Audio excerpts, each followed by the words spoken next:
What's up? Another day, another dollar. Here we back at again in the video. But yeah, today is that day that we're going to start working on the Eclipse. Okay, yeah.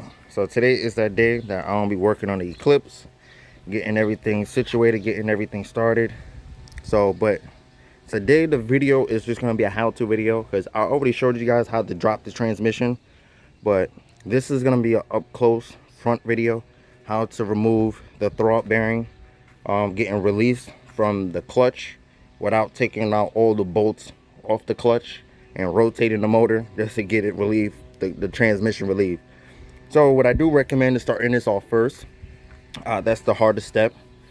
The way how I showed you guys last time, I did all the easy stuff first and I worried about the hard thing last. That I should have did the hardest thing first and all the easy stuff last. But this is before you do anything. Right now, just get everything. So what you need is get a jack. You need your jack stand right here. But other than that, then just get it all situated, jacked up, and jack the car up and stuff.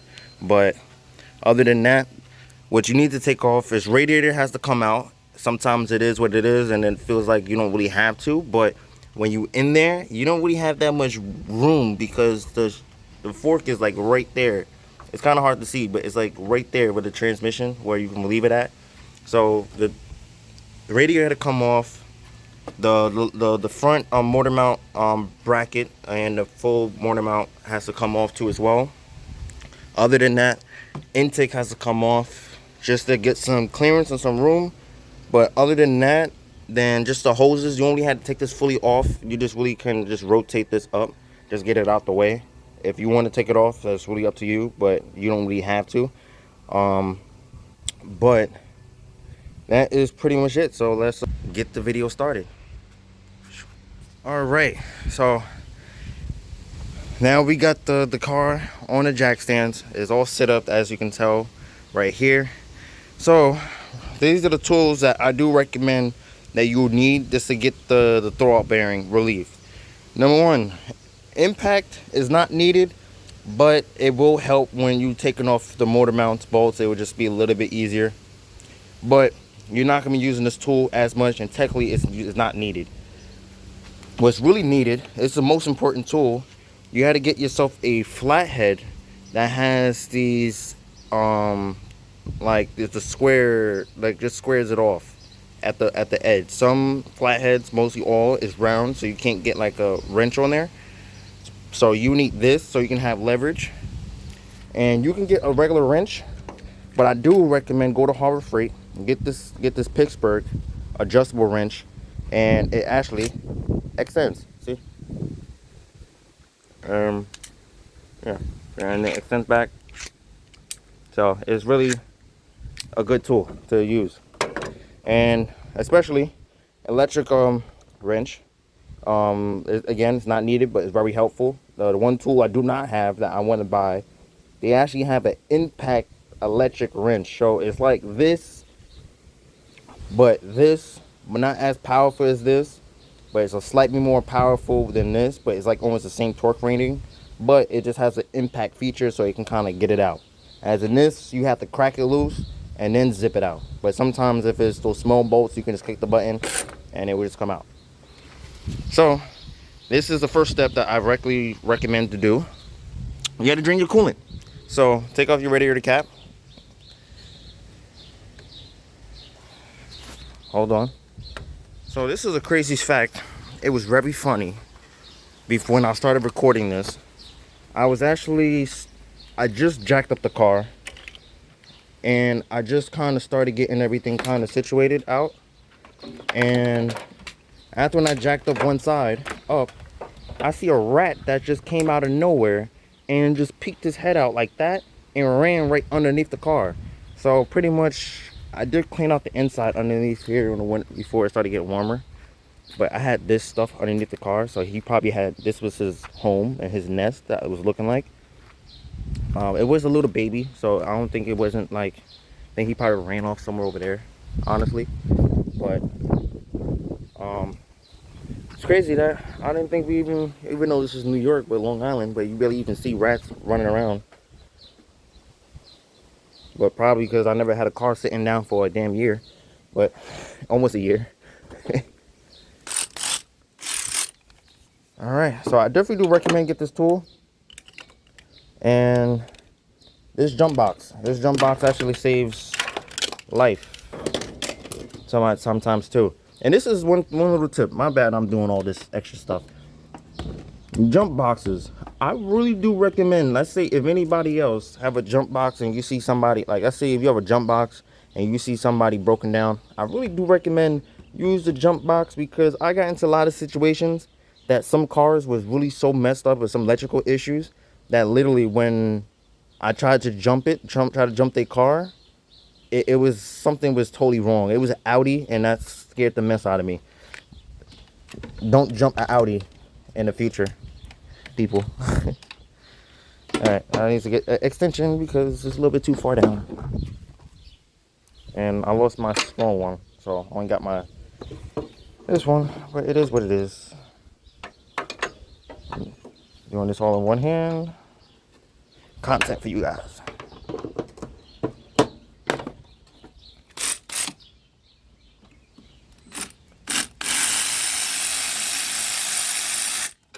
All right, boom. That is unhooked.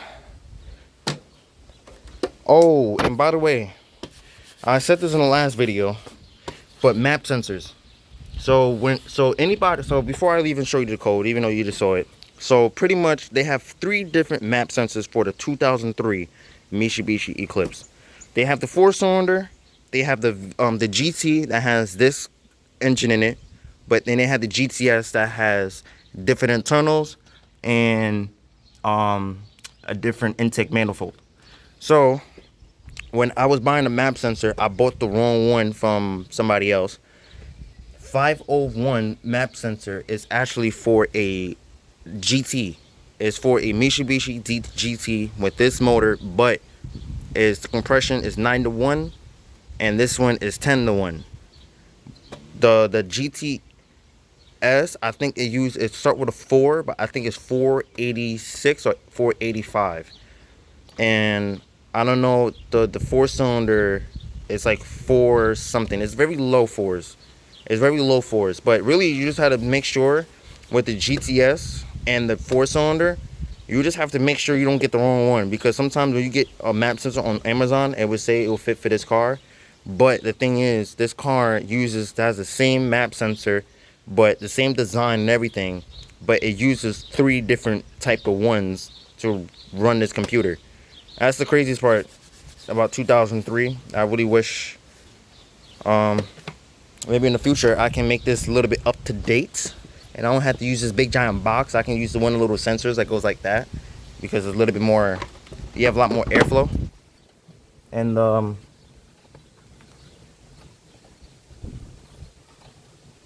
okay, go ahead.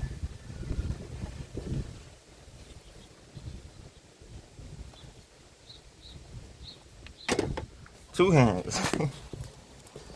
Alright, can't really.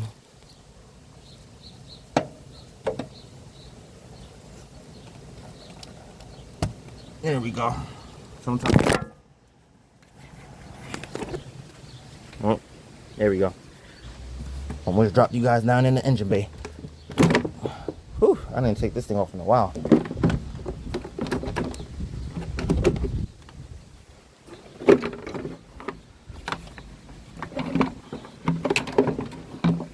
Okay. Got the intake off.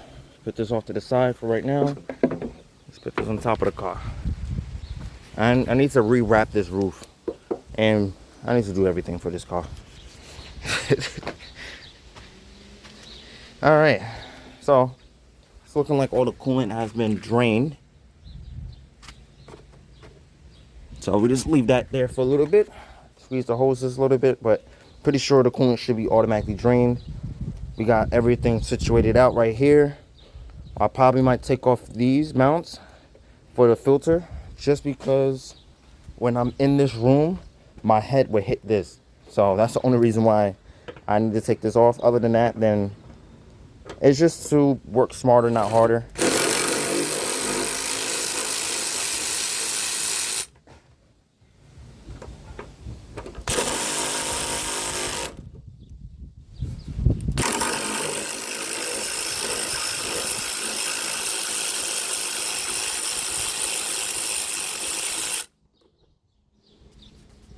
Okay. This was a little rusty one.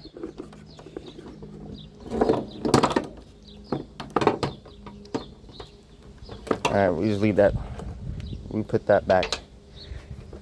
And the one thing I do recommend for everybody, when you're doing a big job, I don't care if you work at a shop, I don't care how good you've been working on for 20 years or whatever like that. If you're doing a big job and you're not gonna, and you know you're not gonna finish today, put some of the bolts back into the proper spot, so you know you don't have a bag full of bolts and you have to sit here and take every bolt and write down the name where it's supposed to be at, like we're sitting here cavemen.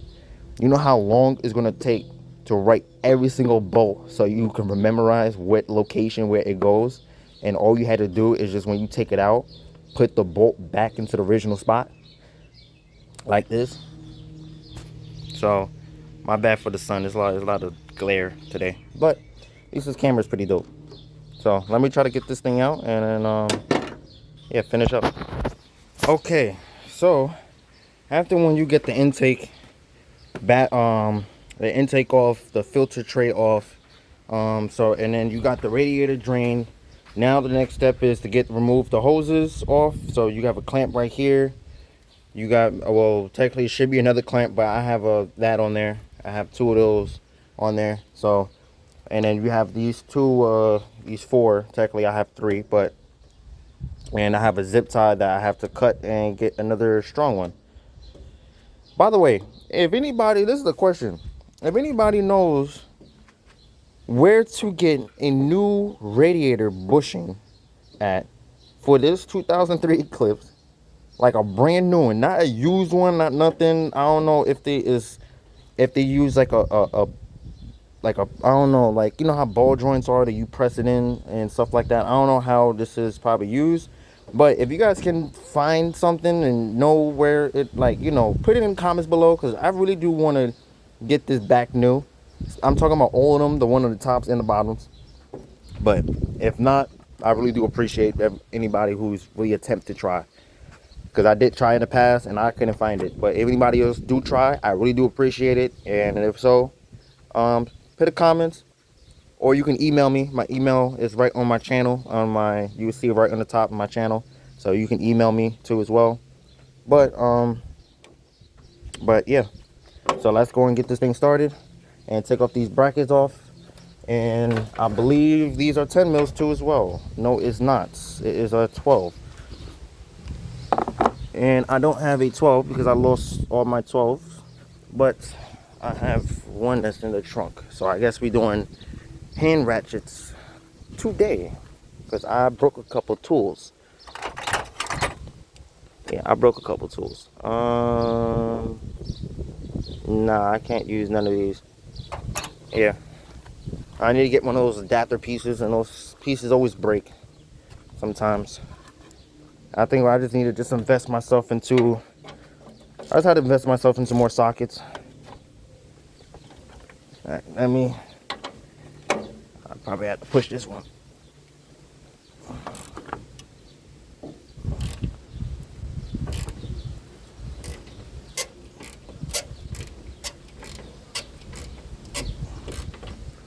Oh, all right, let me get these bolt tools.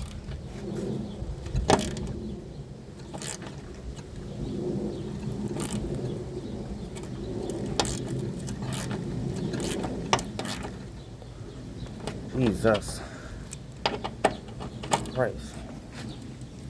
All right, let's see if we have a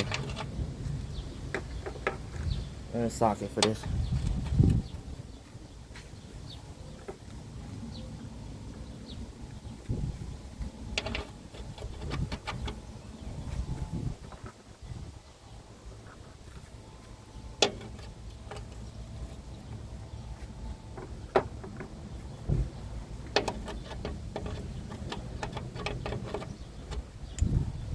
All right.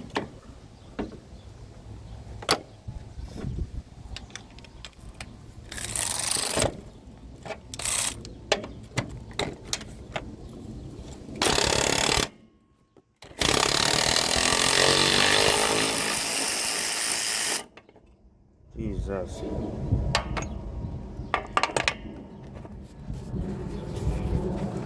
Oh, whew, that was on there, I'm not gonna lie.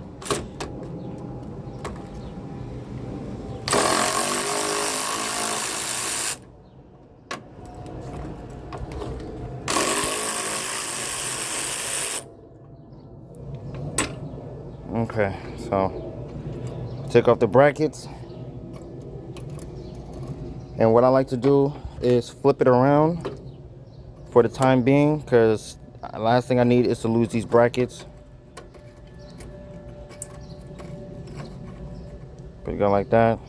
And me personally, I think these brackets I honestly just have to make, because it look like they just use sheet metal and a bushing that looks like this thing looks like they cut the lower control arm and flipped it around and just put a bushing on there.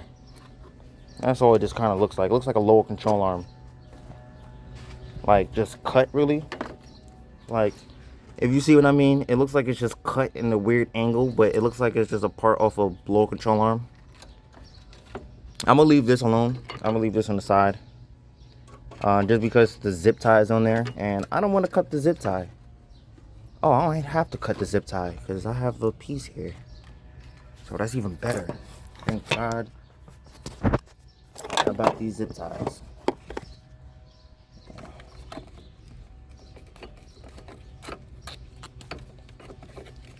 Boom. Put this thing back in here like that, and then put this around like this, and just screw it back together. All right, just like that.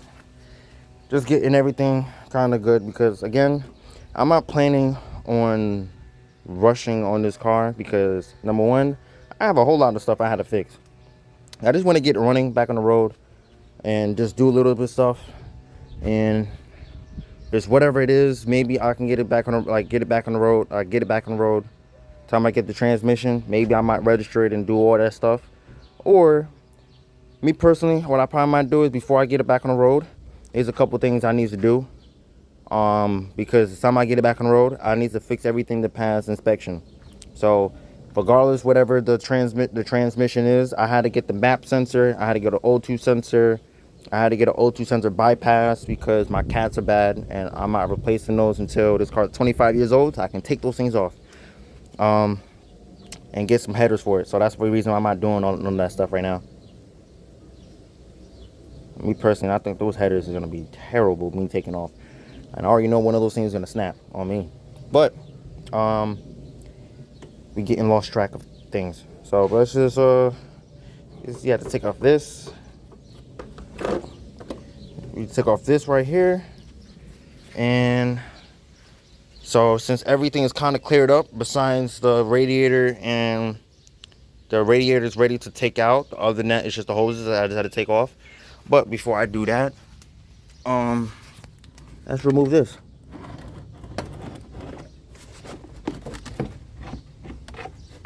So let's remove this and do it like that. So see how this fluid is. Okay, it's not too bad. And like I said, coolant always is very good, so I can reuse that for the Toyota right over here. So since we removed that right there, everything is kind of clear. Everything is looking good underneath. Like the underneath, you don't really have to do too much, honestly. It looks like I need another O2 sensor for this car. This car needs a full rebuild. It's crazy how I put so much money in this car, and the car when it broke down, I had to redo pretty much, not all of it, but majority, a lot of stuff. There's another thing that I had to go and fix too, but it is what it is.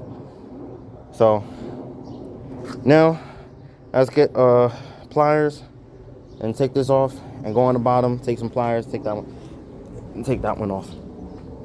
So let's go and get her done. I totally forgot about the most important things. It's the wires that goes to the radiator fan. So I do recommend to take all of these off. Working on old cars, taking off connectors, you need two hands. And engine bay is kind of very hard to record and hold. So I'm gonna try to prop this phone up like here, I guess.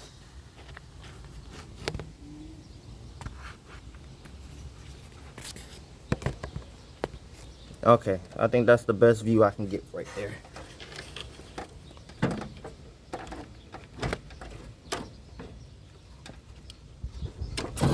There we go.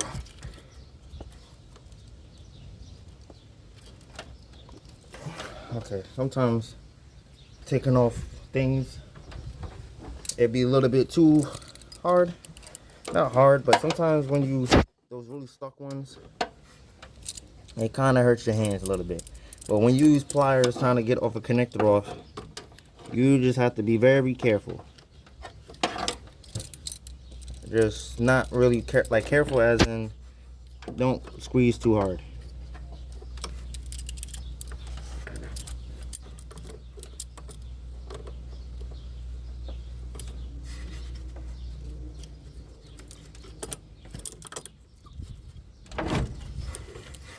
Alright, I got it off the...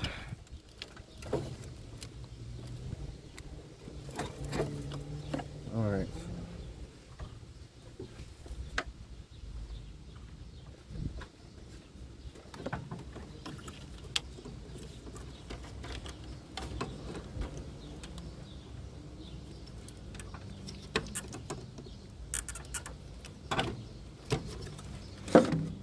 Screwdriver for the win. I should have picked this the first time.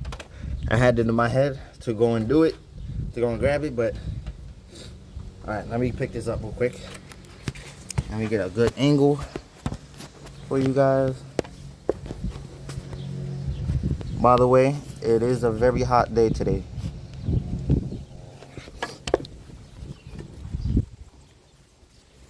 Okay, so we got everything kind of clear. And that was actually my fault from last time. I didn't really have to take off the motor mount off. So that's even better, because I thought I had to take off this whole entire front motor mount off. But I don't. So that's even better. So now all I had to do is take off these two bolts right here. And then after that, this is the hardest part of the job. Sometimes I take this off so I can have some room, so I can be in here. But it's not necessarily. You can honestly get this off just by right here, but sometimes it's easier to be on the floor looking into it than, you know, than whatever it is. So let's go and get this thing knocked out. So I believe it's a 10 mil. No, it is a 12. So it's a 12 mil. And I need to find my 12 mil sockets, because I was working on whatever car I was working on, and then I lost it. I have no clue where that 12 mil is at. And that's the most thing. Working on cars is one of the two things that the three tools that you don't, 4 tools you don't need to lose. Well, 5 tools. A 10 mil, a 12 mil, 14, a 16, 17, a 18. That's the number one, because a lot of tools don't even have 18 sockets, and when you need it, it's like one of those things that it's just like they don't really put inside a tool, inside sockets tools. But you do get times that you will need an 18 socket, in deep socket too as well, whatever one. 19 that comes with a kit. Other than that, 21s and 22. If you can have those sockets right there, you can take off anything. And if you have a deep socket or small sockets, literally any bolt that you can take off, you would take off of those tools. It's really good for, like, if you ever don't want to spend too much on tools, get yourself a ratchet, get yourself a deep extension of those tools, and get yourself a small extension of those tools, and adjustable wrench, and then you'll be good. That's a couple tools I do recommend to buy every time. But let me look for this 12 mil, because if not, then I'm right now I'm procrastinating, but I like to do the job smoothly, because I don't want to strip no bolts. I don't want to use nothing to screw up anything I had to do later on. So let me look for this 12 mil, and so everything can just get out nice and smoothly, because that is a 12 mil I'm gonna be using for a lot more other bolts, at least for this car. It's 12 mils and 10s and 14s. That's all it is, and 16s. That's all it is for this car, and sometimes 17s, but it's not too much. But all right, so I had a 12 mil that was offered a small ratchet. This is I think it's 1/4, 1/4, so you can say it's a 1/4 inch ratchet. But yeah, I had one, and that's the reason why you always have to save your adapters, because your adapters will save lives. Um, by the way, I'm gonna talk about these two sensors right here for the coolant temperature sensors. That will be on a separate video for this car, because I know I found out something that I never made. It was a couple years ago before I even made a YouTube channel, and I know a lot of people is probably have overheating issues. I'll talk about a little bit in this video, because I know this video is technically for the slave cylinder. So if you guys want to listen to it, skip it. If you guys do want to listen to it, listen to it.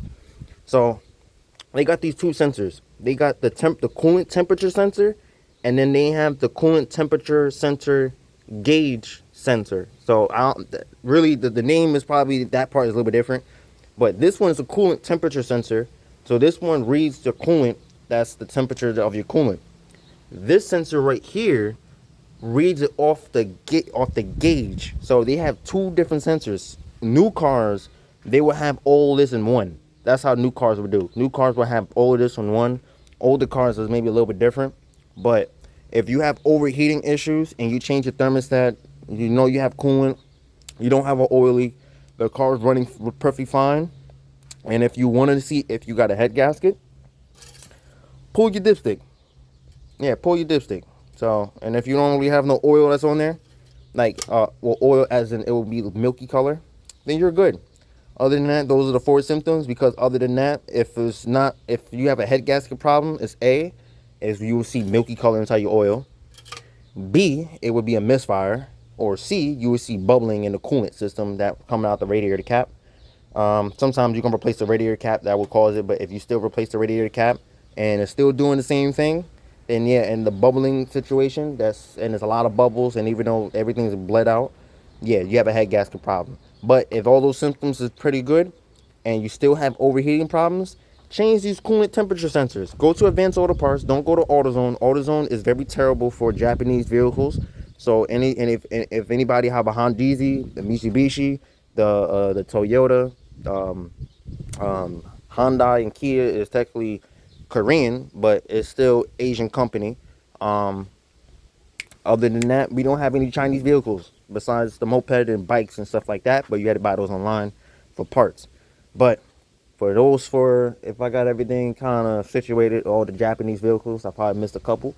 But these are the two things that I do recommend to change. Those are the most important things. And the one thing I did find out about my coolant, not my coolant system, my AC system. Yeah, that is one of the things that is very bad. And what's the one thing about Mitsubishi, I don't know, this is a very terrible design. I don't know why they did this. It's very terrible. When you look at a Honda and how they mount the J series and everything else like that, they don't have this bracket that goes from here to the radiator support. So as in, let's say if anybody really want to build a car for the Eclipse, the motor mounts is probably the one of the most fragilest pieces to hold the motor on, and it will always go out, mainly because of this design right here, because it puts so much stress on this radiator support. And yeah, and this radiator support holds your radiator, it holds everything, and it's just very terrible. Like, I don't know, this car got into an accident that I found out, because you can tell by right here. I found out my condenser is shot. So this is for my cooling system. So you can see I got hoses, leaks all over the place, all over here. And this is from the original. So that's something I want to replace before I get this car back on the road. I want to get this back in there, because if I get the radiator back in there, then I have to take the radiator out, drain the coolant again, just to replace this. So I'd rather replace this before I get the car back on the road, spend an extra 80 bucks to get this piece and get it all situated out. So it's gonna be looking very, very good. But pretty much, yeah. So let's get back into the video. Okay.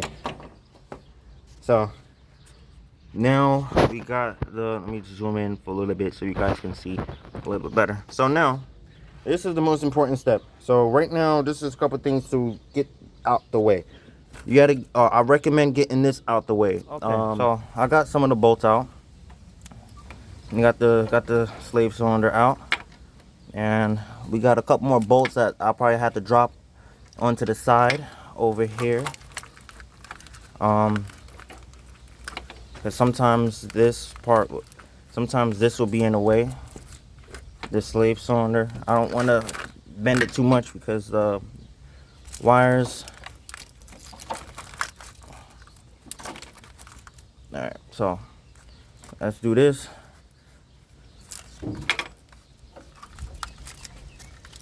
All right, so we got some of the bolts, and I'm gonna put some of the bolts back, but I'm gonna show you guys a little bit straightforward and direct of this, removing the slave cylinder. Okay.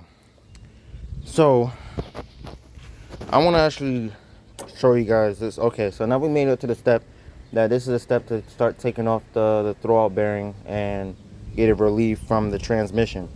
So when the first time I did it, so you guys ever saw like that video when I was showing you guys how to remove the transmission, right? I don't know, I have to rewatch it, but I don't know if I focused on too much of this really. But I was getting a little bit trouble because the original person, the other shop, when they was doing my clutch, they did a half-ass job. So as in, when I paid the guy maybe almost $1,000 before I knew how to do all of this, he never changed the throwout bearing. He replaced the clutch. I don't know how did he just got the transmission off and then not replace the throwout bearing. That was just impossible. I don't know. I guess because he said he couldn't get it off, so he did something else. But I got it off, and this is how it's supposed to do. Last time I was doing that, it was very seized. It wasn't really moving. It couldn't move. So it wasn't really being fully engaged because of throwout bearing.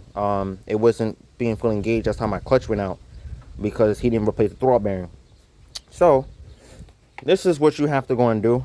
Let me go underneath, because this is the type of thing that is you better off seeing underneath the car than just look on top of it, because you're not gonna have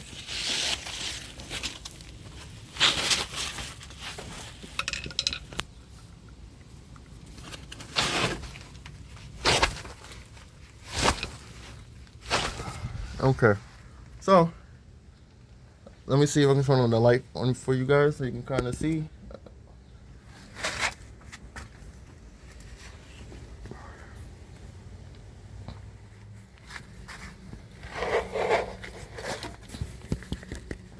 Okay, so how to remove the throwout bearings. You see that metal piece right there? So right now is not fully out. Let me see, I can focus. So you see that right there? It's not fully engaged. So right now, what you have to do is take the fork and push it this way. And you see how it closes in? After when it closes in, then you get your flathead that's in there, and then you just twist, and then it will pop off and it will relieve. After when it gets a relief, this is gonna have so much free play on the bearing. But if you try to do it like this, you will damage your pressure plate, and then when you remove the clutch, you have to replace that pressure plate because you damaged it. So, and then when you go to that point, hold on. But pretty much after when you get to that point, really, yeah, everything will be good. But I do recommend to get this because you have a lot more room. It's a beefy one, and then when you could just put that in right in the middle of there, then you can have some room to twist and try to get something on there, like right here, and twist and pop it out. But I think I have a longer one than this. I just had to just double check. I believe I do, but to be honest, this is well more than perfect to try to get that relief off. The hardest part about this job, trying to telling you guys, is very hard for me to actually record it, and actually show you guys the process, because it's not that much room. I really do apologize, but That is really the tedious stuff, of really the hardest thing to get everything situated out. I wouldn't say the axles, you can get that easy. I'm gonna show you guys how to take off an axle out for the next day on the driver's side, because the passenger side is very easy. But reality, it's uses the same tool right here. I found a lot of different ways, a lot of different situations, but for this car in particularly, it's a little bit different because they did something. It's not Honda reliability. It's not, they're not Honda smart or Toyota smart. So this is Mitsubishi be talking over here. So they kind of do things backwards, as you can tell, having a bleeder screw facing the top, and then after that having this facing the bottom. And this kind of makes no sense. Me personally, they should have did this on the top and put the bleeder screw on the bottom, because then it'll be easier for you complete the clutch. Because other than that, you need a whole entire different piece and stuff. Yeah, so it's yeah, it's a lot for that. But pretty much, yeah. So like I said, this is on the top part, so you can guys see a little bit more room. So you have to push the clutch this way, so it pushes it in the clutch. So the clutch will push it in. So this is a couple things that you can do too as well. If you take a C-clamp, you hold this like this, so it can be pushed into the flywheel. After one, you can have a C-clamp, hold it like that. Then you can take your flathead and put it in there and pry it, and then after that, it will pop right out. So that is one method to do. I did that method when the throwout bearing was very seized. I do recommend doing that way. Some other ways, people say you can, like right here, you have enough room inside the bell housing, and you can just rotate the motor, get like a on the other side, and have a buddy over there and tell them to crank the motor, and you can take off all the bolts right here off the pressure plate. So then after that, when you do ready to drop the transmission, it will just be 1 nice and 2 and 3 to come off. And then after you get the transmission off, then you can figure it out with a throwout bearing if it's really stuck. But I definitely do recommend, before you even start doing that stuff, I definitely do recommend, if you get one of those stock throwout bearings, I definitely do recommend putting a C-clamp. If it's really stuck, this is what I do recommend. It's just because I dealt with this. You got to do a little bit extra steps if it's really stuck. If you're in this position and it's really stuck, what you need to do is take off the battery, take off of course, take out the battery, everything you need for this, and take off the battery tray. And then after that is a bolt. As you can tell, hold on, un momento, for people who speak Spanish. Wait a minute. Oh, right there. Focus. So you see that bolt right there? I'm wiggling. You had to take that bolt off. So then after that, and I didn't know that thing was loose, but you can take that bolt off and move it off to the side, so you can have some room and stuff like that to get everything out. And then you can move this and pry this, you know, tuck this winding harness somewhere in a nice spot so it can be out the way. But don't do too much, because at the end of the day, these are important wires, so you don't need to break them. So let's get this thing started, and hopefully I can get this thing out my damn self. Okay, so I got it actually relieved, and this is actually pretty easy. So this is the thing what you have to go and do, right? It's kind of hard to say it, but it's kind of hard to, let me see, I can show you guys more than talking, honestly.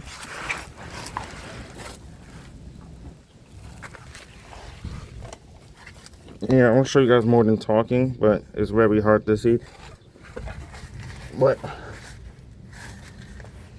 so pretty much, right, you have to look inside this hole right here. Hold this all the way to the right. In the flywheel, right? In the where the clutch is at, not the flywheel, where the clutch is at, right? You see on the throwout bearing, you see like a wiggling line, like a line that goes like a bend. It will go like this and go like that, but it's another line that goes in front of it like a washer that pushes it in place. So it's 2 of them. You have to get onto the second one, and the best spot is right here. And this hole right here, take a flathead, put it right at the bottom like this. And after that, you're gonna end up getting, and you're gonna look inside this hole on the top with your eye on this side. You will see those two wiggling lines. So it would just be like a wiggling line like this. So it would just be like this. And then after that, it would just be like another line that goes like that. And then after that, then from there, you can say this is like the throw. You can say this is like the arm piece, right? So what you need to do is take the fly head inside this hole, and you see how is it out? You have to push the fork backwards like this, so this can go forward into there. It will squeeze this in, right? But before you push this in, take the flathead and try to put it in that spot, right? After when they put it in that, after when you got it in that spot, then from there, I think it's one of the backwards way. I think what I did was I pushed it in, and then after that I put it on between here and I twisted it. You can do that or the vice versa, whatever best for you, but I think I did it that way. And then after when you twisted it, but it's very difficult, not difficult, but it's easy. But I definitely do recommend get this. This is saves very lot of time. And honestly, you need this. You need a good beefy one. This is by Harbor Freight. This is the brand. So really, that is pretty much it. What you really have to go and do to relieve the throwout bearing, relieve from the clutch. So let me get out of here and actually show you guys a couple things. But yeah, that right there is one of the hardest things of the job, to get this transmission dropped on this car. But reality, the time that you can get this situated out, and if you know that you're in a good position, how you know it's relieved, this right here is free play. It will go all the way to the front. It will go all the way to the front, and stock where it normally sits, it will be right here. So when it's all the way to the front of this arm, the throwout bearing is all relieved to the back. So as you can tell, let's see, that you see the throwout bearing. There's a clip that's but really the throwout bearing, it would just be like right here somewhere. It would just be right there. But since you see this is all the way forward, and let me see, I can move it so you can actually see a little bit. See, that's the throwout bearing right there. That's really dirty. But after when it goes all the way to the back of the transmission, all the way back there, that's how you know it's relieved, because the clutch is up front. So now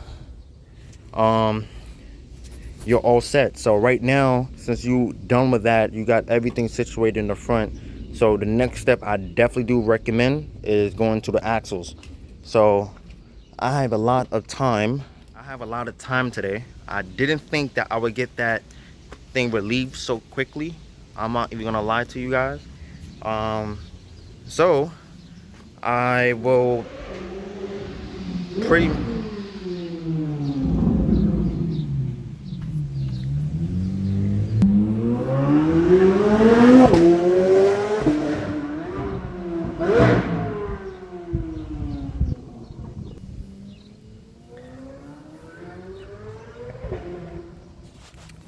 little tip. It's a little tip. This is how you can know how a person who knows that they own the car and the people who don't own the car. Because anybody who do own the car, technically they would not be driving crazy on the back streets like that, because you know kids be around over here and stuff. But the people who do own the car, they're gonna be cruising, and they know there's a certain time and a certain place to do a pull, and then there's a certain time and place not to do a pull. So that's how you can tell how a person who owns the car and a person who don't own the car, and especially by their face. Sometimes it is, but usually I'm gonna say it's 100% chance, but it's a guarantee like a 75. The extra 25% chance, you never know. They probably just got money. They probably rich. But where I'm at, they ain't rich. They rental. But yeah. So, but I'm not gonna make this video too long. So, because honestly, I want you guys to focus on that video. I'm not trying to show you guys how to drop the transmission again, because I already showed you guys that. But that is probably the the best situation to do how to relieve the throwout bearing against the clutch. I'll try to do the best explanation I can, but I definitely do recommend. That's the one tools I definitely do recommend. Go to Harbor Freight, get that brand. They comes a lot of like it comes with flatheads, different sizes, the Phillips different sizes. And then they have the flat edge is what I was telling you about. But they also in the kit that has the regular screwdrivers and stuff like that too as well. But it's very good quality. It's a metal tip on it. So any screwdrivers, like, you know, they have a metal tip on it. But there's a really good brand so far. I do a lot of heavy working and stuff, and whatever tools that I use is not really meant to do the tool that I use. And so far, out of all the tools I use, only tool that really broke is those Icon adapters. I've been using those things like crazy, but I'm gonna try to see if I can find a better brand than Icon, because it's crazy how those things broke. But if I can get a little stronger brand of like impact sockets, that adapters, that'll be a plus. But I know that regardless, whatever it is, a regular ratchet, regular socket for impact socket, it will be very stronger than any adapters. But adapters do save your life when you do lose your tools, because we know mechanics, everybody mechanic, you guys would definitely lose a tool here and there and drop it in the engine bay. Can't find it, then randomly after when you getting everything situated out, then you find it later on and you like, oh, there's my 10 mil. But well, then pretty much, yeah. But other than that, then like and subscribe. I'll catch you guys on the next one. The new people who did subscribe to my YouTube channel, I really do appreciate it. We aiming for the top over here.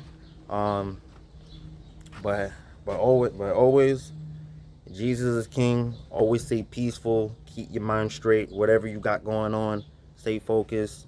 Anybody who's negative, leave them alone, because any negativity is going to slow you down for your progression. So always keep around positive people to keep and getting everything situated. But other than that, like and subscribe, and catch you guys in the next one.